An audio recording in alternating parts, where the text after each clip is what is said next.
We're going to lead it off with Stephen George, who's the Director of Spine Surgery at Nicholas Children's Hospital, who's going to talk to us about enabling tech in pediatric scoliosis surgery. Good morning, everybody. Thanks for waking up early to come and listen to this talk. I appreciate, again, the course directors for inviting me back. This is really a special course to me, and it's a night, I would say it's a very eclectic group and a lot of great talks, so I really enjoy coming here. Talk this morning is on navigation, pediatric spinal deformity, and sometimes when we think about this, we wonder whether enabling tech is really critical for this type of surgery, or is it more of a crutch for this type of surgery? Because I think historically we haven't really used it, and it hasn't really thought to be necessary for a lot of what we do. But in recent times, the question is, how is it going to impact our practice and the care of our patients? No relevant disclosures for the talk today. Just history of navigation. When we think of image-guided or navigated surgery, it really evolved through, the principles of stereotaxis and basically localizing a point in space using, 3D Cartesian coordinates. And this was really started in the 40s by our neurosurgery colleagues using stereotactic frames. But in the 80s, we started to see more frameless techniques used for biopsy. And then in the mid-90s, we started to see it used for actually placement of lumbar pedicle screws. Fast forward to about 2012, when we started seeing some publications in the literature on pediatric spine and the use of 3D navigation, and this one put out by Dr. Larson, showing that pedicle screw accuracy with this technology was, 96.5%, which is pretty good.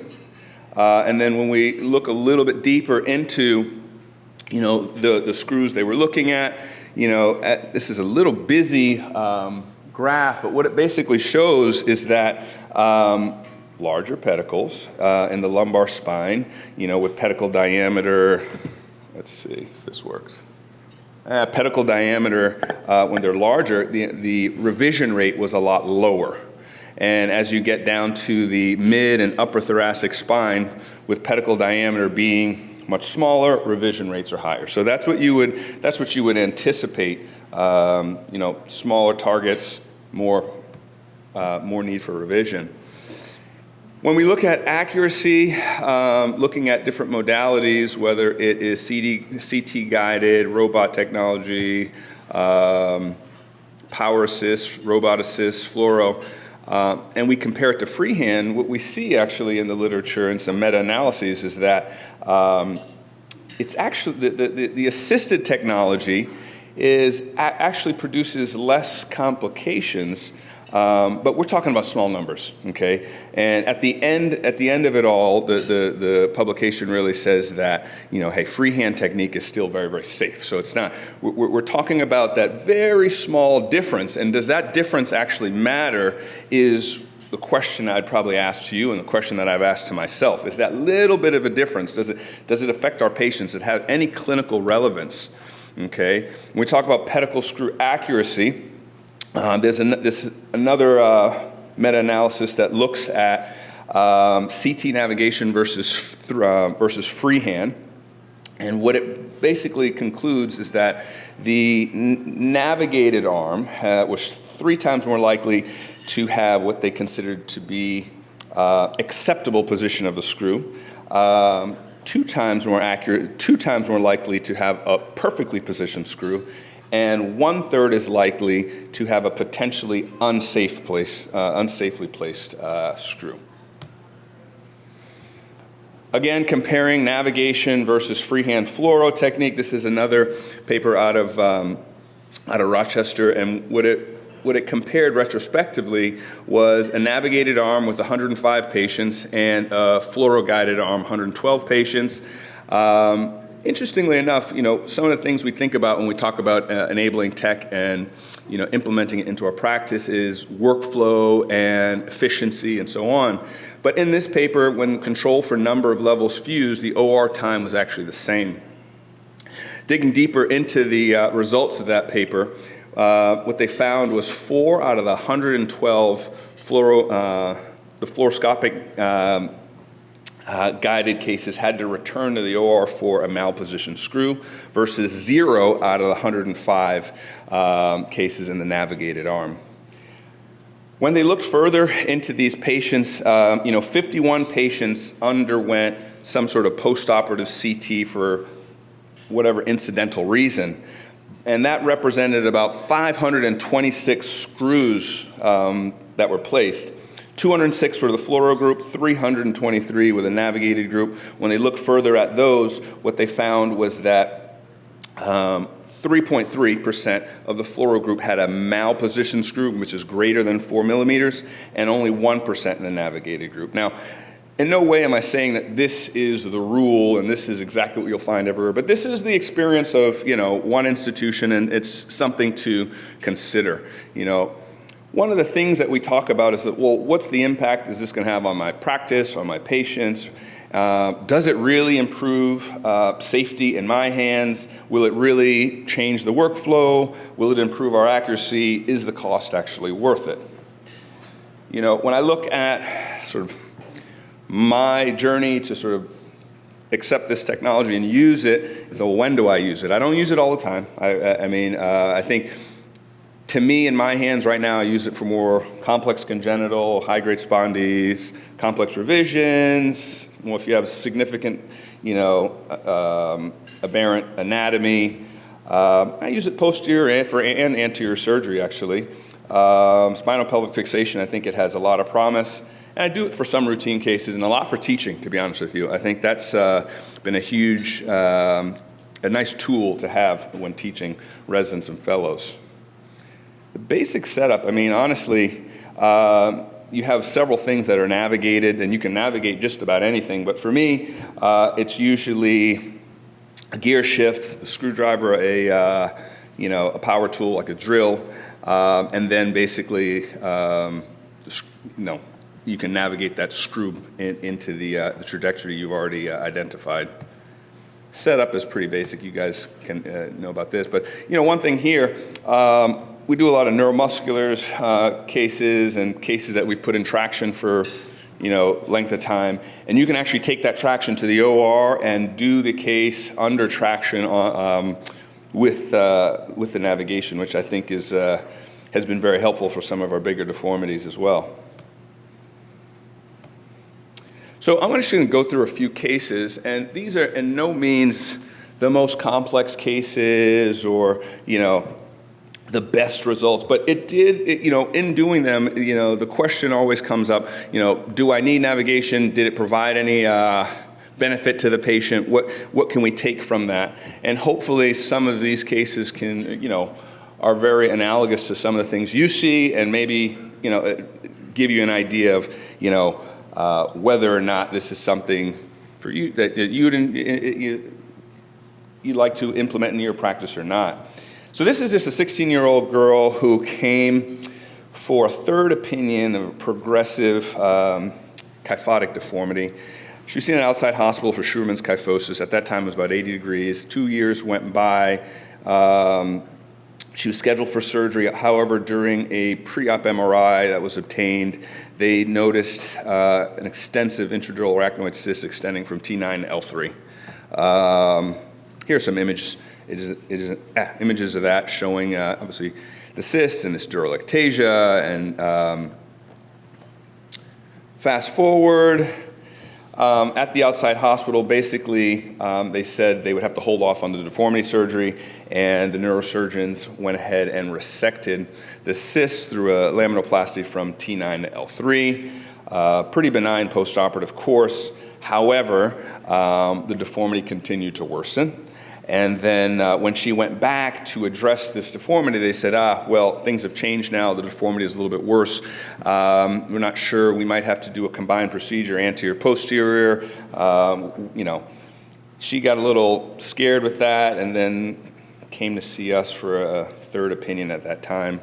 Otherwise, she's a very healthy girl. She's actually a twin. They both enjoy playing sports. Her sister has no deformity whatsoever. Here she is when she came to see us. She's got a focal kyphosis about 100 degrees, relatively rigid actually. You can see here's the CAT scan. Supine, it really doesn't bend out very much. But also, as you go, you take these axial cuts through the deformity. You see this dural ectasia has really impacted, obviously our pedicles. You go through here and you see that, you've got little to no pedicles through the deformity here. And so the question is, what are our options for approaches? Obviously, whether it's anterior, or posterior, or combined, or what do you have to utilize? You have to utilize traction. Is navigation necessary? And I guess you can pick which one you would use in this situation. In my hands, it was a rigid kyphosis. These really sclerotic and dysplastic pedicles. I just discussed with the family that we would utilize navigation tech and go all posterior. If needed, we could do something else, but that would be the choice in this situation. So we did all posterior. We did osteotomies, CT navigated. We used pedicle screws and some sublaminar bands. And basically the idea was if the fixation was good enough, we would just stick all posterior. And here's just some images you can see, navigating through these really dysplastic pedicles. And obviously this can be done freehand as well. This is what we used to do, before adopting this. But I would tell you that actually doing it with this technology certainly gives you a little bit more certainty that you are where you think you are, and that you can probably cannulate these pedicles or even go in, out, in with one shot, because a lot of times that's all you got. And with this dural ectasia, you really don't want to get into the dura if you don't have to. So I thought that was really beneficial in this situation.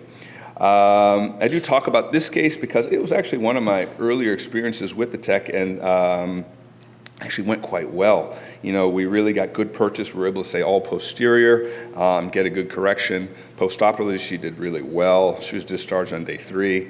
Right now, she's 4 years out, and she's doing absolutely everything. Really happy, and I think, hey, could I have done this without navigation? Probably. But I would say that a case like this, it's very predictable what you can do when you have that tech available.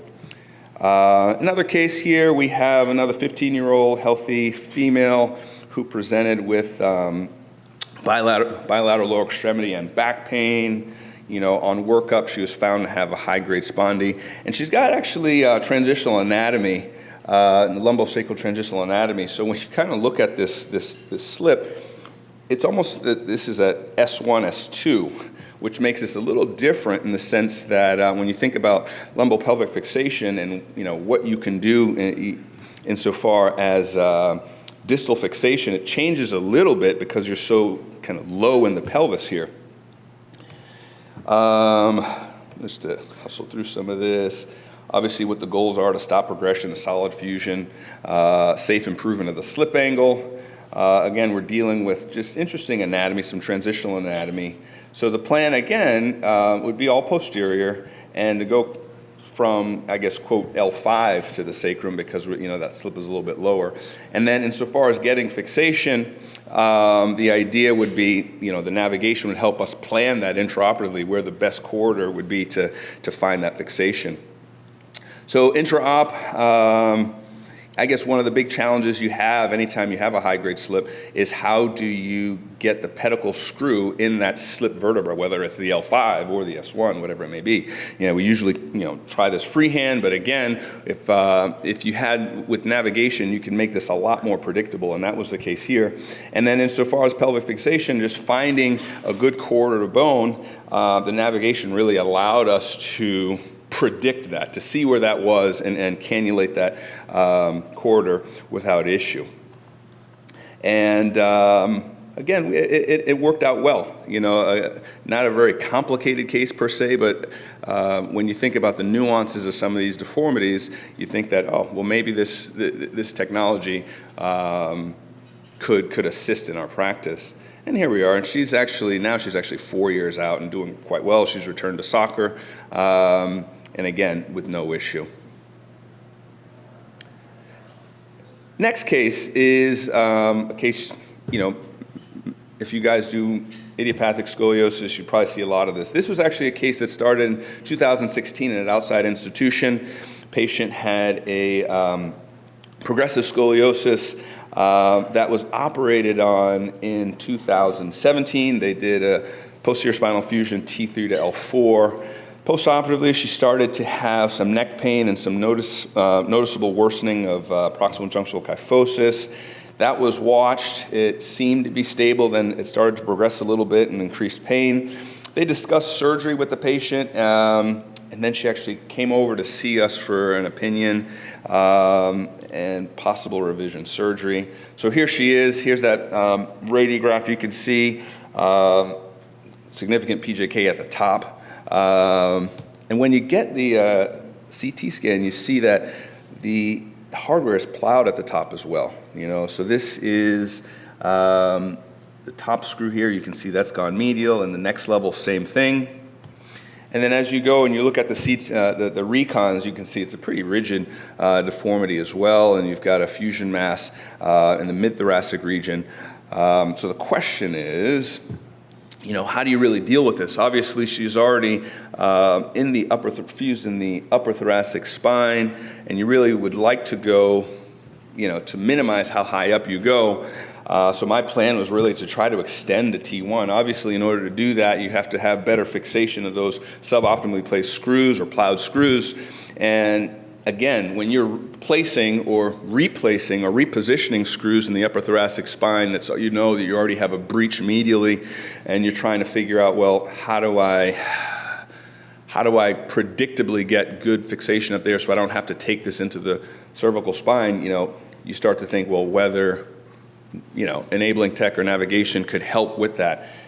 Just a thought. Now, do you necessarily need that? Not necessarily, but it's good to have. And so that's what we did. We used that, we revised her T1, and with some osteotomies and a cantilever technique for correction, we were able to, I think help this girl out, and we didn't have to go up into her cervical spine to do so. Again, she's at, I think now she's at about 4.5, 5 years, but she's maintained the correction. She's doing well. She's pain-free, and she's back to all activities as well. In the last case, this is another girl. She's adolescent who presented with pathologic fractures in the lumbar spine. She was initially managed conservatively with brace. She's got a history of NF1, and so basically what was happening is she's got significant dural ectasia, poor bone healing properties, and she kept fracturing the posterior elements in her lumbar spine, and she'd go into these episodes of pain, and then we'd brace her, she would then heal, she would fracture again, and the deformity would continue to get worse. And here she is, initially when we see her on the left, it's got, relatively mild lumbar curve, but then you see over the course of about 1.5 years, this thing continues to progress. And obviously she is probably 4 feet tall. She's tiny. She's very, very small. And so when you see her, you're saying, well, let's wait. Her bones are really small. She's still growing. But then you get to this point where you're kind of past the point of no return. And so after 1.5 years of watching this, we decided that something really needed to be done.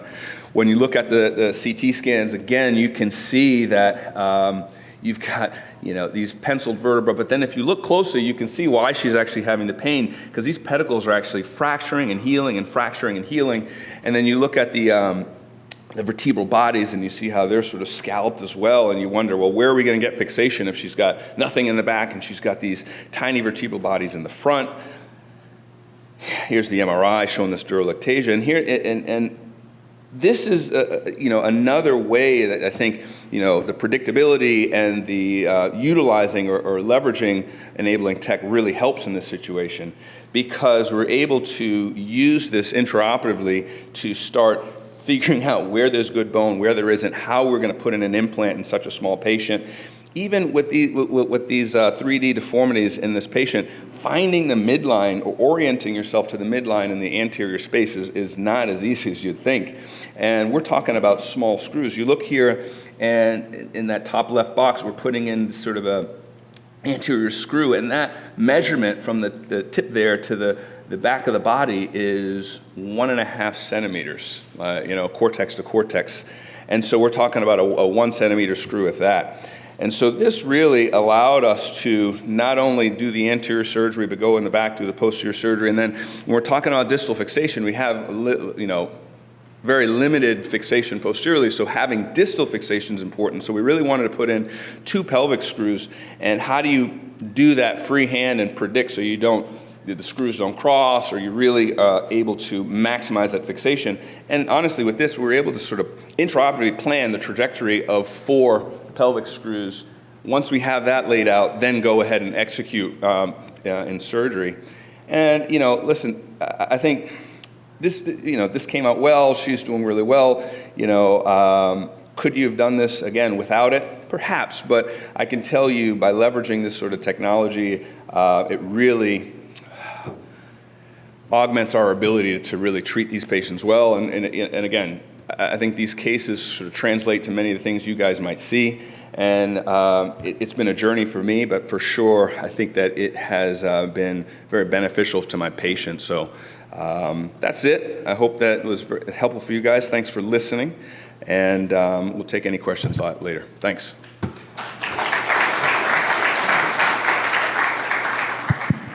Steve, maybe we'll have you stay up there just for a few questions. We'll do questions between each talk.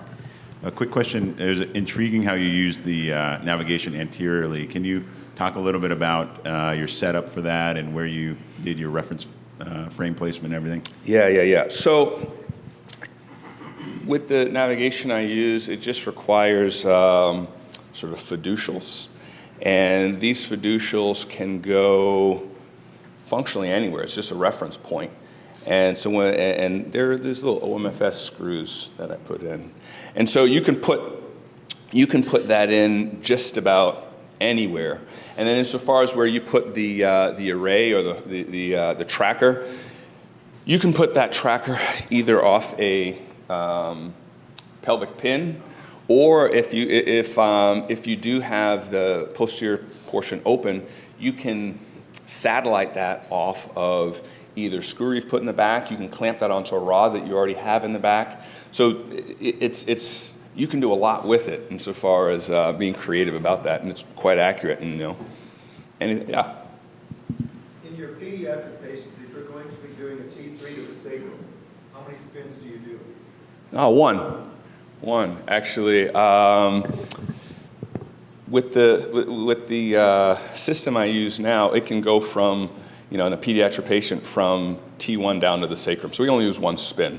Now, the good thing is, what I try to do is use a lot of fiducial, especially at the apex of the deformity where there's the most changing. So basically, as we work our way down, you can use the fiducials as sort of to internally validate that you're accurate. So if you touch off on a vertebra and it's accurate there, that fiducial is connected to the vertebra. So you're pretty confident that at that level, your accuracy is maintained. Now, if it isn't, you can actually re-register without having to do a second spin. So all you have to do is touch off on those fiducials. Because again, one of the big things in deformity is, the anatomy is changing. So you expect it to be, as you work your way down, for things to change, and you have to re-register. But the image is already saved, and the fiducials are already there, so you just have to re-register where things are, and then you can keep going. Yeah?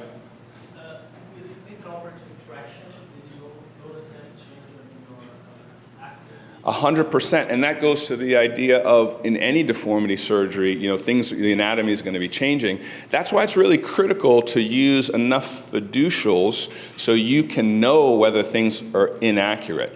And again, when you go to places, parts of the deformity that are moving more, or there's more rotation, it's critical to know at each level, exactly whether what you're seeing is true, and if not, re-registering. Well, thank you very much. Appreciate it.